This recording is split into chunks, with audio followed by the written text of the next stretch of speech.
This is very important theorem. A function f is an indefinite integral if and only if it is absolutely continuous. So it is given to us that the function f is indefinite integral, and we need to show that it is absolutely continuous, and also the other way, right? Okay, let's move on to one remark. Let f be a function defined on closed interval ab if fx equal to the integration of small ft dt, the integration of the integrand small ft from a to x dt plus capital F of a, right? If fx is equal to this, then f is called indefinite integral of the function f, indefinite integral of the function small f. Now let's move on to the solution where it is given that capital F is the indefinite integral of the function f. So we have considered this capital F to be an indefinite integral which is given to us, and we need to show that it is absolutely continuous. Let's take the domain of f to be the closed interval ab, and let this fx is equal to, because it is the indefinite integral, so we write capital Fx to be equal to the integration of small ft from a to x dt plus the capital F of a. Now to show that it is absolutely continuous, we don't know about the nature of this small f. It can be bounded or it can be unbounded. So two cases arises, and first case we are taking that if small f is bounded, then we have to show that capital F is absolutely continuous. So case 1, if small f is bounded, we need to apply the definition of boundedness over here.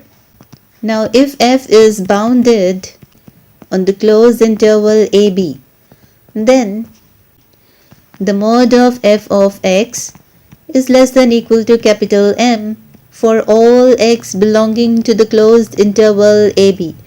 This is the definition for the boundedness of the function for some m positive, right? Then for xi strictly greater than yi,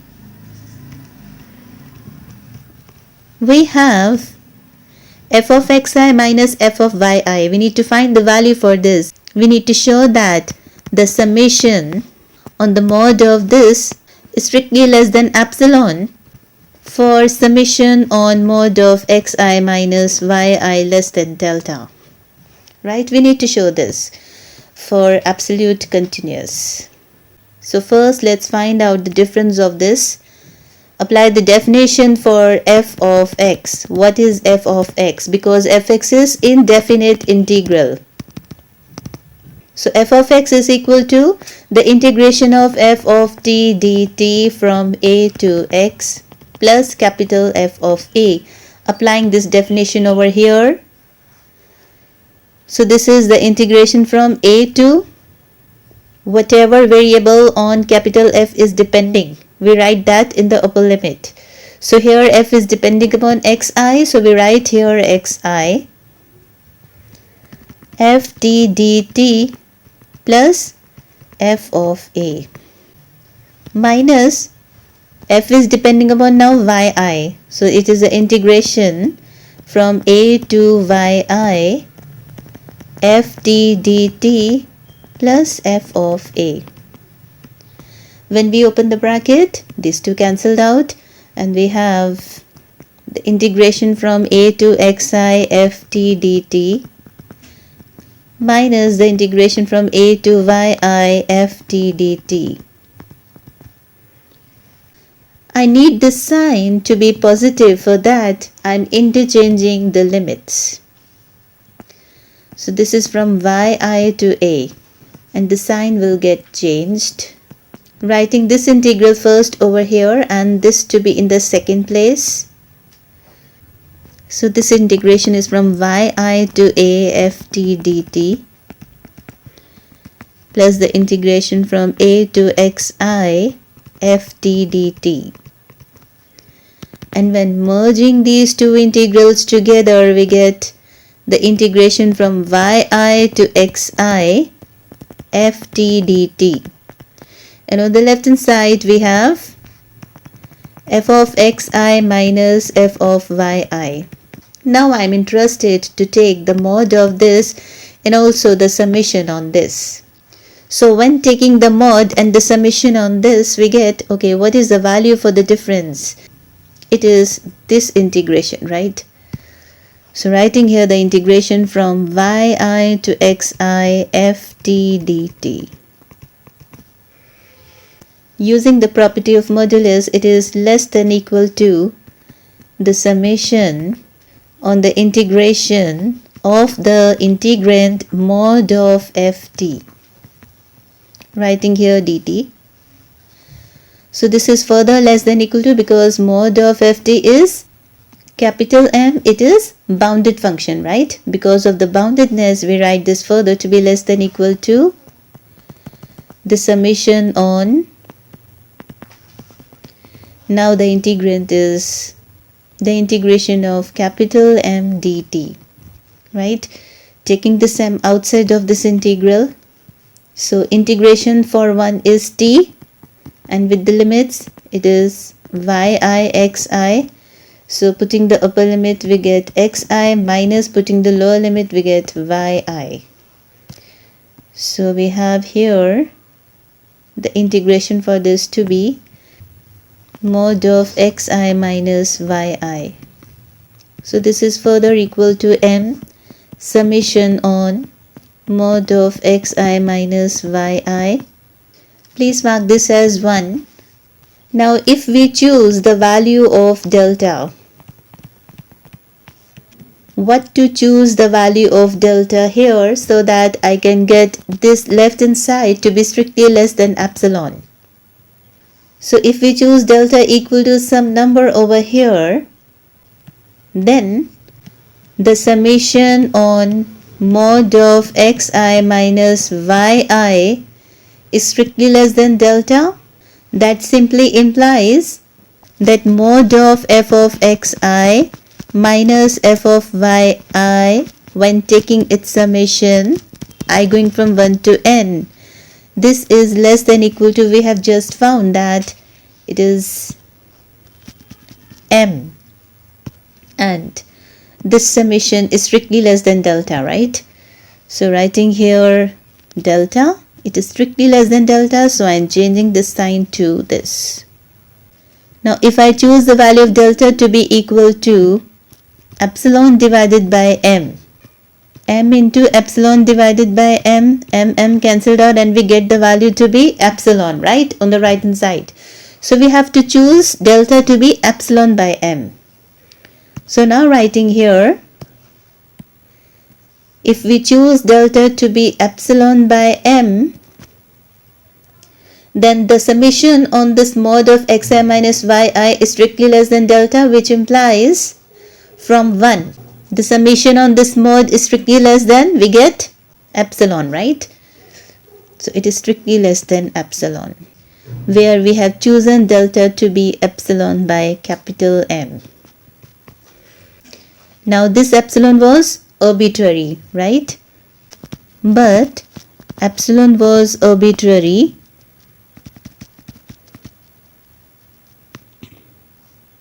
so therefore f is absolutely continuous.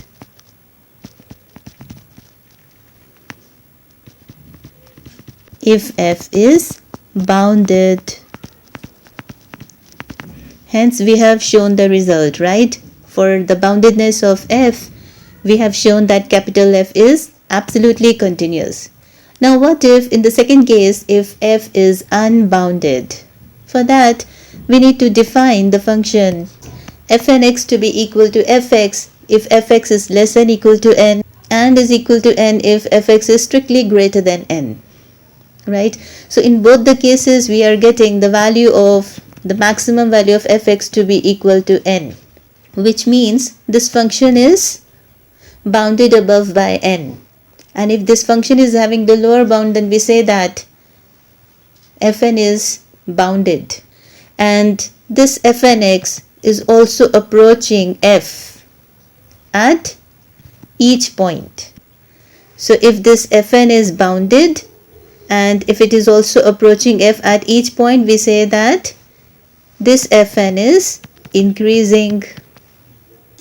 So let's write this.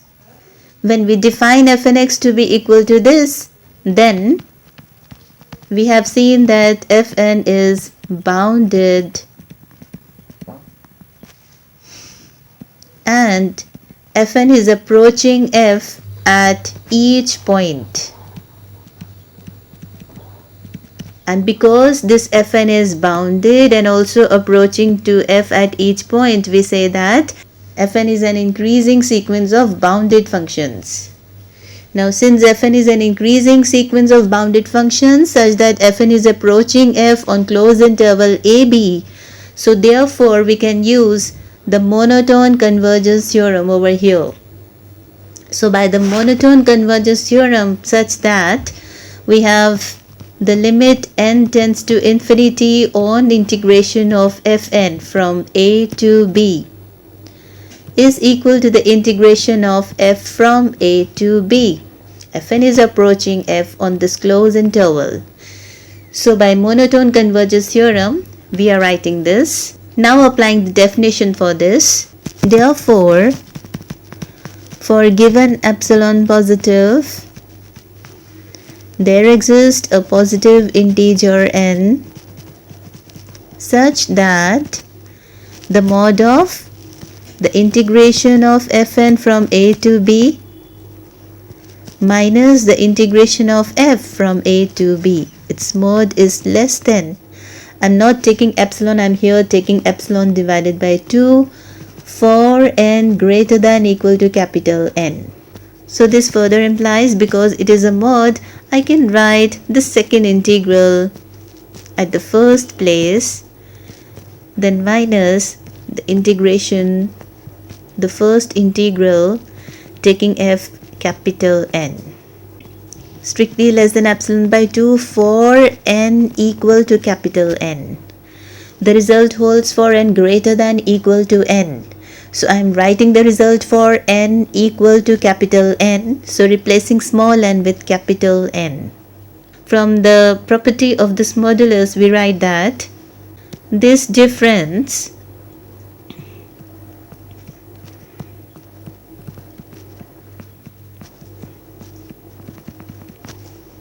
is greater than minus epsilon by 2 and strictly less than epsilon by 2, which implies the integration from a to b f minus f capital N. This is strictly less than epsilon by 2, right? And now to find the summation on mod of f of xi minus f of yi, I need to choose delta, right? Because we need to show that capital F is absolutely continuous. So again we have to show that this left hand side is strictly less than epsilon. For that we need to choose delta. What delta we can choose? So therefore, if we choose delta to be equal to, we choose this later on, right? We choose this later on. Then the summation on mod of xi minus yi, this is less than delta, right? Which implies the summation on mod of f of xi minus f of yi is, okay, let's evaluate this. We need this to be less than epsilon, right? Okay, let's evaluate this first. This is summation on, okay, what is the value of this difference? The integration of ft dt from yi to xi. Let me mark this result as 1, it is very important. On the left hand side we have f of xi minus f of yi and to be equal to the integration of ft from xi to yi dt. This is important result. Let me mark this as star. Again we need to use this star. So the value for this difference is the integration from xi to yi ft dt. Again taking this to be less than equal to the summation on the integration of, the integrand is mod of ft and now here dt. Writing this to be equal to, okay, the summation on this integration. We have the sum of these n integrals, right? If I write this as to be the integration from this sum, complete sum of integrals to be the integration from c to d mod of ft dt, where this d minus c, this is equal to the length of the closed interval cd, yes, and that is equal to, if I take the length of this closed interval and let me take this to be equal to the summation on mod of xi minus yi, where I have taken d minus c to be equal to this.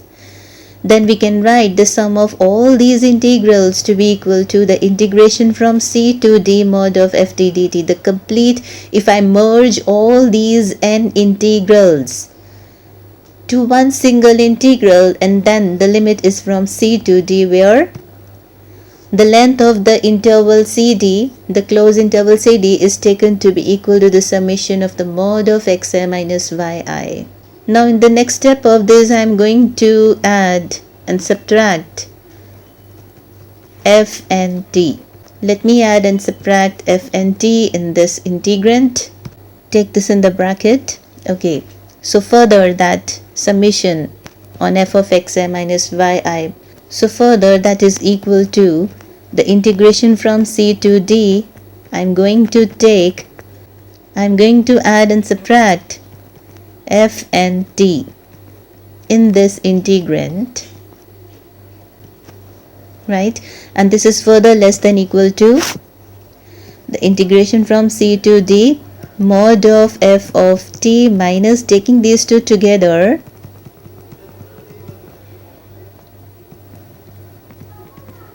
plus the integration on the mod of f and t. So this is further equal to, okay, writing this first integral as it is.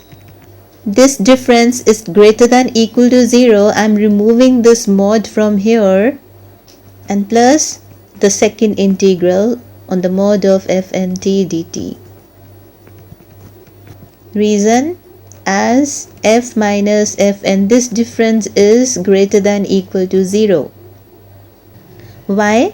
Because we have found that whenever the integration of this f minus fn, any function, is strictly less than epsilon by 2, which means this leads to what? F minus fn is greater than equal to 0. Because of the monotonicity of the integral and the property of the non-negative functions, right? The function being integrated and is strictly less than epsilon by 2. So this leads to f minus fn greater than equal to 0. Okay, from here let's move further on. Now because the closed interval CD is a subset of the closed interval AB. Sorry, I must write over here that the closed interval CD is a subset of the closed interval AB. So here the integration is from C to D. We can write this further to be less than equal to the integration from A to B on the same integrand, plus the integration from C to D as it is. Reason, the closed interval CD is a subset of the closed interval AB. Now integration of f minus fn. This is strictly less than epsilon by 2. We have just seen from here. Integration of f minus fn, which is depending upon t, is strictly less than epsilon by 2. Plus the integration, okay, what is mod of f and t? Because we know that fn is bounded, and for n equal to capital N, we write that f of n is bounded, right? Please remember that we have taken the case that f is unbounded. and we have taken the function, we have defined the function fn, right, in such a way that fn is bounded.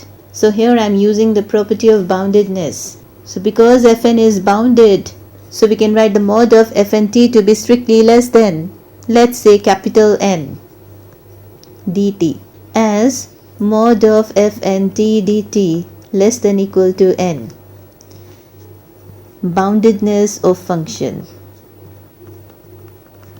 fn. Very fine. Alright, so this is epsilon by 2 plus integration of this, we get d minus c into n, and we have taken this d minus c to be, yes, summation of mod of xi minus yi.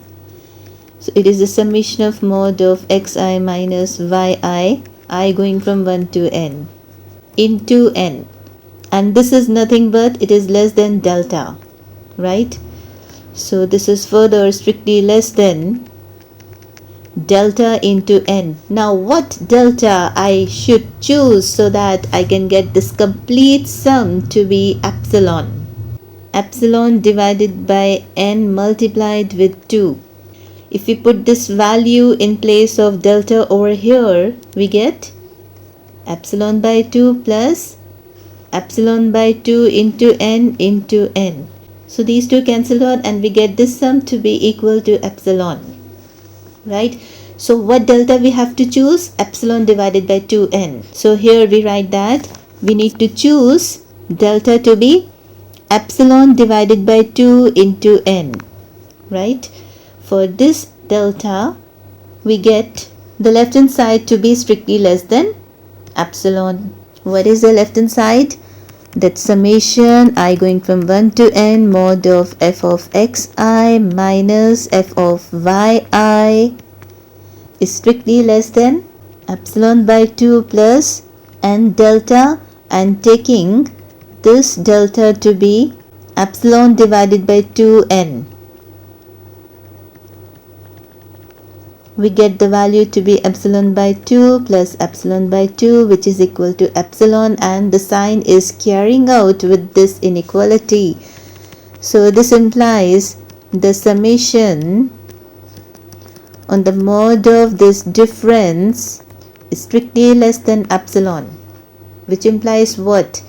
That capital F is absolutely continuous. But before that, we have to write that this epsilon was arbitrary, but epsilon was arbitrary, therefore capital F is absolutely continuous. Yes, absolutely continuous on the closed interval AB.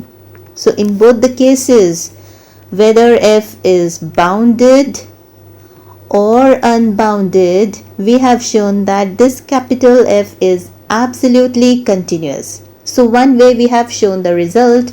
Now the converse part, that is, suppose F is absolutely continuous on closed interval AB. If this is given to us, then we need to show that F is an indefinite integral. And when the function is an indefinite integral, if we show that f of x is equal to the integration from a to x ft dt plus f of a. If I able to show this, then we say that f is indefinite integral. And what is given to us? That f is absolutely continuous. We have to start from here. Now for the converse, suppose that capital F is absolutely continuous on closed interval AB. If it is absolutely continuous on closed interval AB, then we know that f is of bounded variation. F is of bounded variation, yes, because it is absolutely continuous. So f is of bounded variation, and we may write f of x to be equal to the difference of two non-negative monotone increasing functions. It is the property I am using over here. When f is of bounded variation, we can write this function to be equal to the difference of two non-negative monotone increasing function. And let's say that f1 and f2 are monotonically increasing, where f1 and f2 are monotonically increasing functions, right? Okay, because f is of bounded variation, which means the derivative of f exists almost everywhere, right? Hence, the derivative of fx exists almost everywhere. So if we consider the mod of f dash x, that is equal to the mod of, take the derivative of this, it is the mod of f1 dash x minus f2 dash x, derivating both the sides. Alright, so this is further less than equal to, I can write that this is mod of f1 dash x plus mod of f2 dash x. Can I write like this? Yes. And because these are non-negative, so I am removing the mods from this. These are non-negative increasing functions, so there is no need to write the mod, they are already positive. In the next step, I am going to integrate on both the sides from a to b. So the integration of mod of f dash x dt is less than equal to the integration of f1 dash x. So the integration of mod of f dash x dx from a to b is less than equal to the integration of f1 dash x dx from a to b plus the integration of f2 dash x plus the integration of f2 dash x dx from a to b. So when taking the integration of this integrand, we get f1x and the limits from a to b, plus when integrating this we get f2x and the limits from a to b. So that is equal to f1b minus f1a plus f2b minus f2a, right? And we know that because these all are real numbers, so their sum or difference is always finite,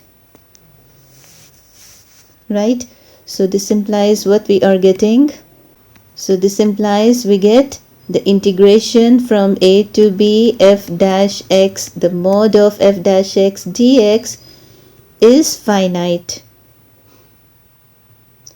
And when this value is finite, which means what? This is f dash x is integrable.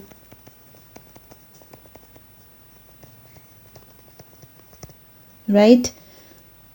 So hence f dash x is integrable.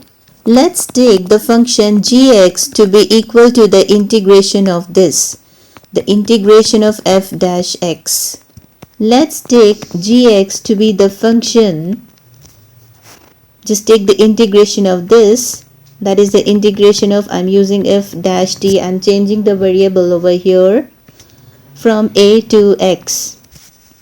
Now because this derivative of ft is integrable, and it is the property that if this derivative is integrable, then we say that gx is absolutely continuous.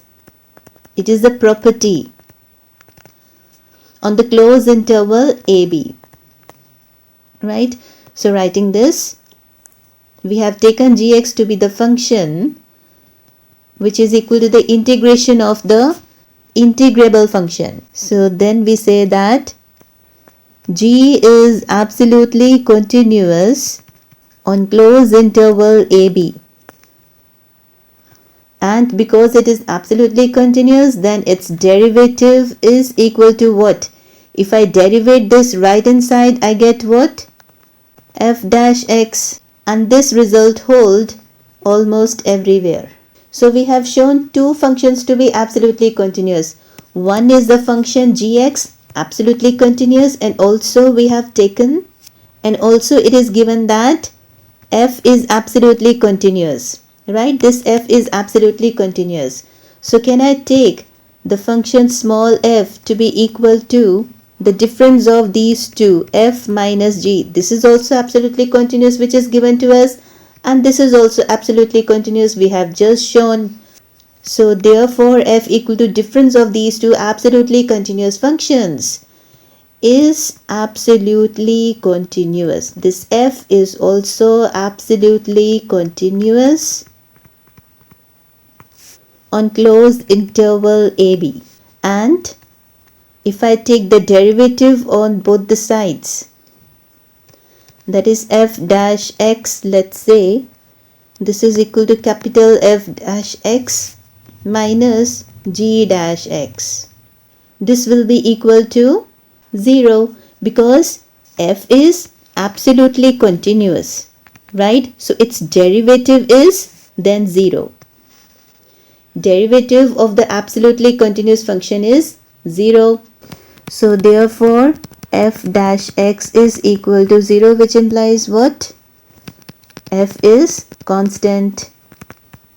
If the derivative of some function is 0, then that function is constant. So hence f is constant. So therefore we can write f of x to be equal to f of a for all x belonging to the closed interval AB.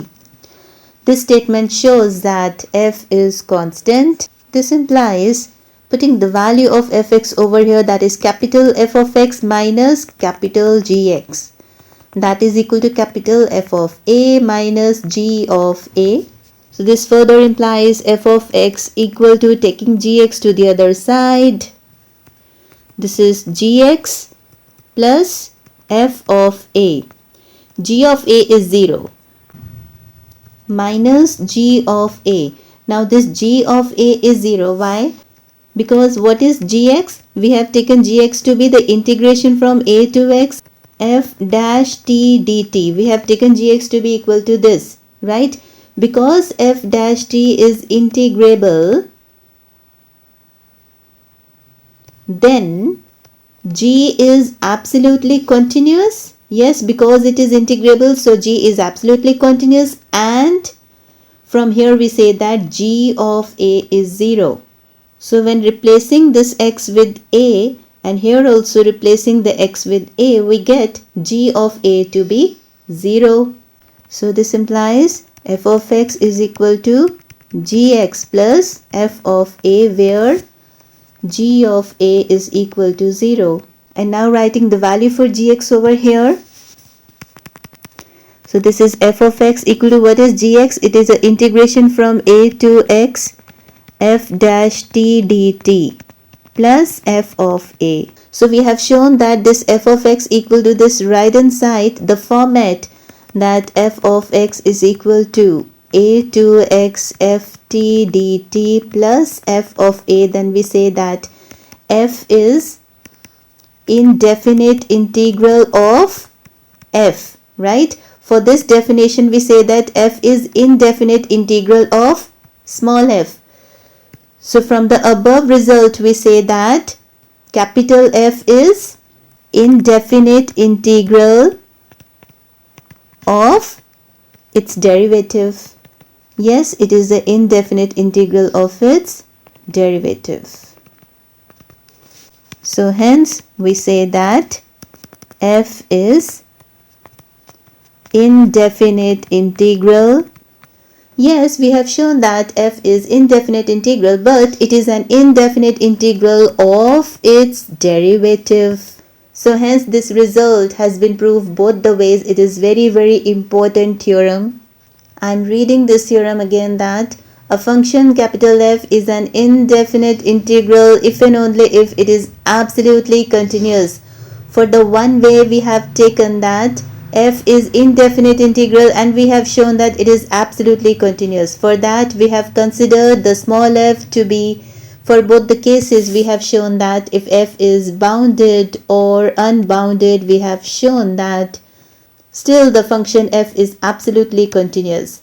And the other way, if capital F is absolutely continuous, we have shown that this capital F is indefinite integral of its derivative. So we have proved this theorem both the ways. Please go through all the steps again and again, then you will be able to understand what the proof is. So it is very important theorem. Alright, thank you. Have a blessed day.